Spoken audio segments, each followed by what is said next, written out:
সংবিধানের বাইরে গিয়ে পিআর পদ্ধতিতে নির্বাচনের সুযোগ নেই বললেন সিইসি। কেন্দ্র দখলের চেষ্টা হলে ভোট বাতিলের হুঁশিয়ারি। নারায়ণগঞ্জের সিদ্ধিরগঞ্জে ফ্রিজের কম্প্রেসার বিস্ফোরণে 2 পরিবারের 9 জন দগ্ধ, সবাই জাতীয় বার্ন ইনস্টিটিউটে চিকিৎসাধীন। মাইলস্টোনে বিমান দুর্ঘটনায় ঝরে গেল আরও 1 শিক্ষার্থীর প্রাণ, মৃতের সংখ্যা বেড়ে দাঁড়ালো 36 জনে। এবং উত্তর বঙ্গোপসাগরের সক্রিয় মৌসুমী বায়ুর প্রভাবে পটুয়াখালীতে 5 দিন ধরে চলছে বৃষ্টিপাত। বিভিন্ন স্থানে জলাবদ্ধতা, তলিয়ে গেছে ফসলের ক্ষেত।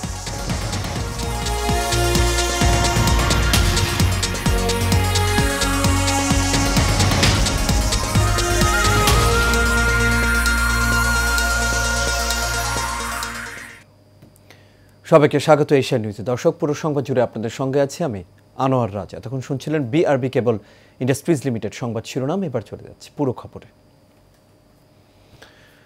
সংবিধানের বাইরে গিয়ে পিআর পদ্ধতিতে ভোটের সুযোগ নেই বলে জানিয়েছেন প্রধান নির্বাচন কমিশনার এএমএম নাসির উদ্দিন। আজ রাজশাহীর লোক প্রশাসন ভবনে ত্রয়োদশ জাতীয় নির্বাচন উপলক্ষে রাজশাহীর অঞ্চলের নির্বাচন কর্মকর্তাদের সঙ্গে মতবিনিময় সভায় এই কথা বলেন তিনি। এ সময় প্রধান নির্বাচন কমিশনার আরও বলেন, আনুপাতিক পদ্ধতি বা পিআর পদ্ধতিতে নির্বাচন সংবিধানে নেই। যেহেতু এটা সংবিধানে নেই, সেহেতু এর বাইরে তারা যেতে পারবেন না। এই নিয়ে রাজনৈতিক তর্ক বিতর্ক চললেও নির্বাচন কমিশনের এগুলো কাজ নয়। তবে আইন পরিবর্তন হলে এই পদ্ধতিতে ভোট হবে। তিনি এ সময় আরও জানান, প্রধান উপদেষ্টার চিঠি পাওয়ার পর থেকেই নির্বাচনের প্রস্তুতি জোরদার করা হয়েছে।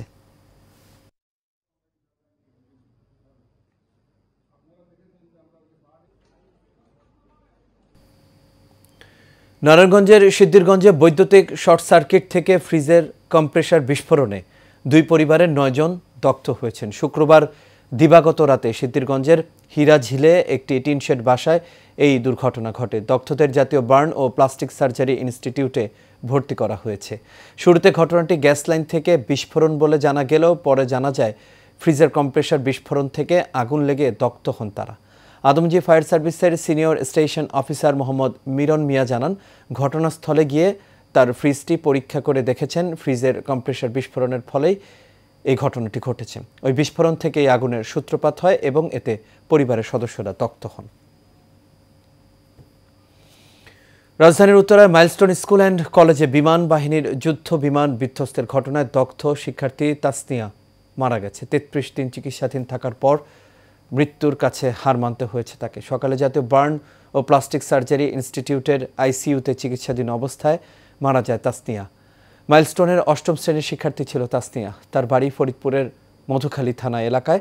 জাতীয় প্লাস্টিক সার্জারি ইনস্টিটিউট জানায়, মাইলস্টোনে বিমান বিধ্বস্তের ঘটনায় গত মাসের 21 জুলাই জাতীয় বার্নে ভর্তি হয় তাসনিয়া। 33 দিন চিকিৎসাধীন থাকার পর আজ সকালে আইসিইউতে মারা যায় সে। তার শরীরের 37% দগ্ধ হয়েছিল।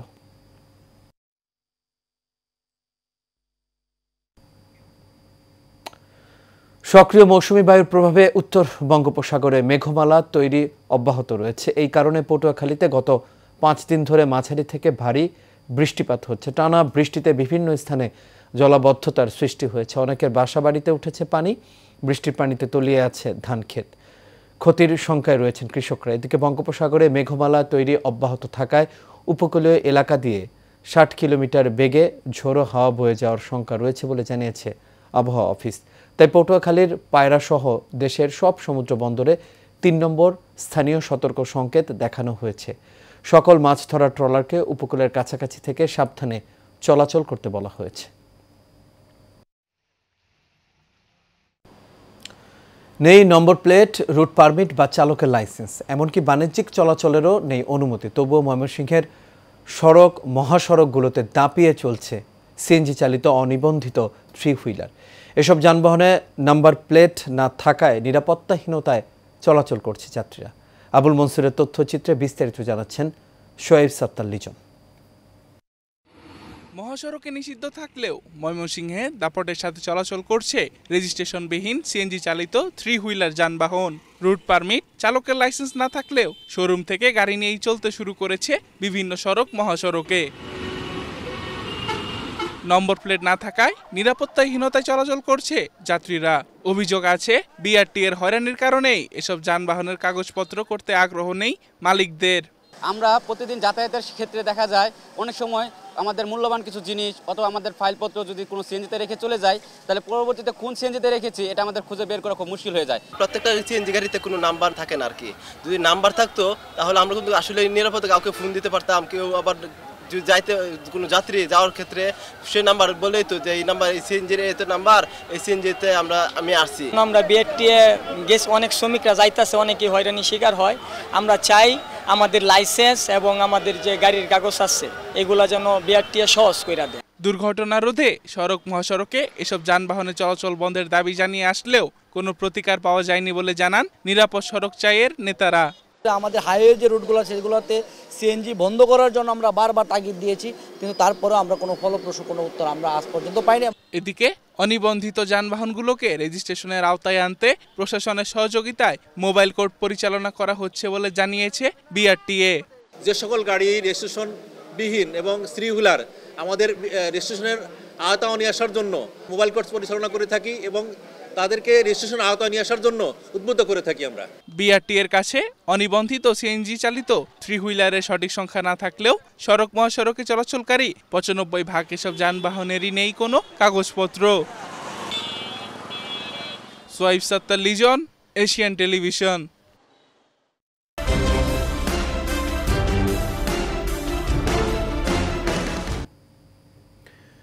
খুলনা ডুমুরিয়ায় সাতক্ষীরার তালা উপজেলার ইসলামকাটি ইউনিয়ন যুবদলের যুগ্ম আহ্বায়ক শামীম হোসেনকে গলা কেটে হত্যা করেছে দুর্বৃত্তরা।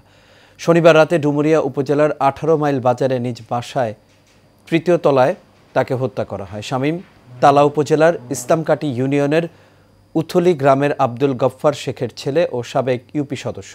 পুলিশ ও স্বজনদের সূত্রে জানা যায়, গতরাতে তার স্ত্রী ও মা চিৎকার শুনতে পেয়ে বাড়ির তৃতীয় তলায় গিয়ে শামীমকে গলা কাটা অবস্থায় দেখতে পান। তাকে উদ্ধার করে খুলনা মেডিকেল কলেজ হাসপাতালে নেওয়া হলে চিকিৎসকরা তাকে মৃত ঘোষণা করেন। কুড়িগ্রামের নাগেশ্বরীতে বেহাল অবস্থায় পড়ে আছে অধিকাংশ গ্রামীণ পাকা সড়ক। সংস্কার না হওয়ায় প্রতিনিয়তই ঘটছে দুর্ঘটনা। বড় বড় গর্ত আর খানাখন্দে ভরা এসব সড়ক এখন চলাচলের অনুপযোগী। হাফিজুর রহমান হৃদয়ের তথ্য ছবিতে বিস্তারিত জানাচ্ছেন ওয়ালিদ সিদ্দিকী। পুরো সড়ক জুড়েই খাদাখন্দ আর বড় বড় গর্ত। বেহালেই চিত্র কুড়িগ্রামের নাগেশ্বরীর সন্তোষপুর ইউনিয়নের উত্তর ব্যাপারীহাট থেকে পূর্বে রায়গঞ্জ ইউনিয়নের সাপখাওয়া বাজারগামী ৪ কিলোমিটার সড়কের।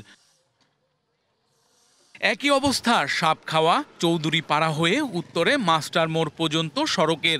এছাড়াও পৌর শহরের বাজার ব্রিজ থেকে ৫ কিলোমিটার এবং বটতলা থেকে তেলিয়ানির পার হয়ে সাপখাওয়া বাজার পর্যন্ত ৬ কিলোমিটার সড়কে চলাচলের দুর্ভোগে পড়তে হয় স্থানীয়দের। যান চলাচল খুবই কষ্ট, রুগী বাচ্চা কোচ্চা স্কুলে যাইতে পারে না, ছাত্ররা স্কুলে যাইতে পারে না, যাওয়া আসে খুব সমস্যা, রিক্সা সাইকেল মোটরসাইকেল গাড়ি সবই সমস্যা, যাতায়াতের খুব কষ্ট। হ্যাঁ, গাড়ি নিয়ে যাওয়া যায় না, অনেক অ্যাক্সিডেন্টও হইতেছে। আমি নিজে অ্যাক্সিডেন্ট হয়েছি আজ থেকে ১.৫ মাস আগে। 10 টাকার ভাড়া 20 টাকা দিলেও তারপরও আসতে চায় না। একটা রুগী নিয়ে যাবে কোনোভাবেই সম্ভব হয় না। গাড়ি ঘোড়া কিছুই চলে না, রিস্কে কিছু কাটা যায় না, একটা সাইকেলও যাওয়া যায় না, রাস্তা সম্পূর্ণ হয়। একটা গাড়ি থাকলে আর একটা গাড়ি চলে না, কোনো করা যাবে না। রাস্তাটা ভালো করে ঠিক করার বুদ্ধি করে দেন। তার কারণে আমরা গাড়ি চালাইতে পারতেছি না। এই জায়গার মধ্যে অটো চাক্কা পর্যন্ত খুলি যায়। স্থানীয় প্রকৌশলী বলছে, প্রায় 50 কিলোমিটার সড়ক সংস্কারের অভাবে দুর্ভোগে মানুষ। বরাদ্দ পেলে দ্রুত কাজ করা হবে। গত অর্থ বছরে আমফান প্রজেক্টে 3টি রাস্তার মেনটেন্যান্সের জন্য এস্টিমেট প্রেরণ করেছিলাম, কিন্তু অনুমোদন হয় নাই। হয়তো ভবিষ্যতে খুব দ্রুতই আমরা সামনে অর্থ বছরে কাজটা করতে পারবো। চলাচলে ভোগান্তি কমাতে দ্রুত সড়ক সংস্কারের উদ্যোগ নেবে কর্তৃপক্ষ, এমনটা প্রত্যাশা স্থানীয়দের। Walid Siddiqui, Asian television. PR পদ্ধতি নির্বাচন দেশের বেশিরভাগ মানুষ বুঝে না এবং এই পদ্ধতির নির্বাচন কেউ মেনে নেবে না বলে মন্তব্য করেছেন বিএনপির ঢাকা বিভাগীয় সাংগঠনিক সম্পাদক সায়েদুল আলম বাবুল।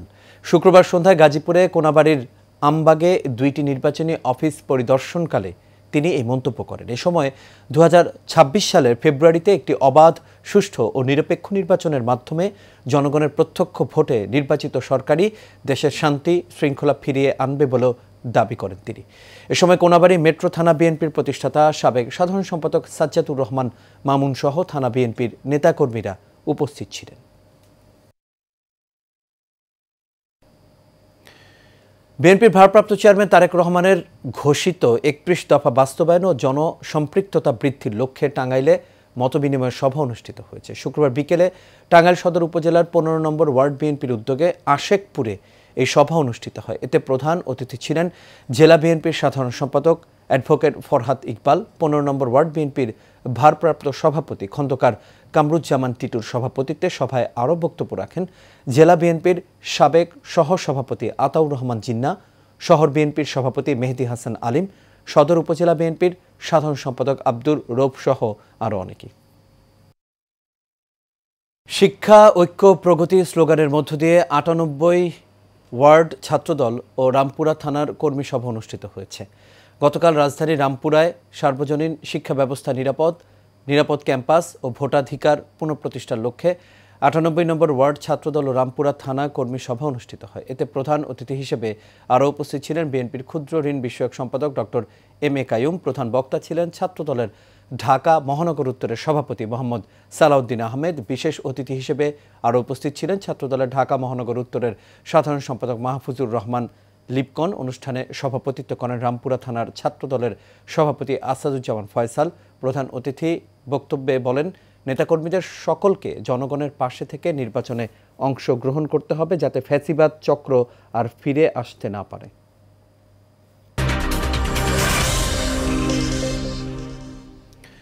এবার খেলার খবর। ক্রিকেট এশিয়া কাপ ও নেদারল্যান্ড সিরিজের জন্য লিটন দাসকে অধিনায়ক করে ১৬ সদস্যের দল ঘোষণা করেছে বাংলাদেশ ক্রিকেট বোর্ড বিসিবি। গতরাতে এক সংবাদ বিজ্ঞপ্তিতে এসব তথ্য জানানো হয়। ১৬ সদস্যের দলের ডাক পেয়েছেন নুরুল হাসান সোহান, সাইফ হাসান ও নাসুম আহমেদ।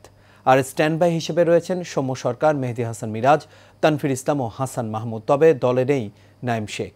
আগামী ৯ সেপ্টেম্বর সংযুক্ত আরব আমিরাতে বসবে এশিয়া কাপের এবারের আসর। ২৮ সেপ্টেম্বর পর্যন্ত চলবে এশিয়ার শ্রেষ্ঠত্ব অর্জনের এই লড়াই। আর এই সাথে শেষ করবে এশিয়া নিউজ। তবে যাবার আগে বিআরবি কেবল ইন্ডাস্ট্রিজ লিমিটেড সংবাদ শিরোনামগুলো দেখে নেবে দর্শক আরও একবার।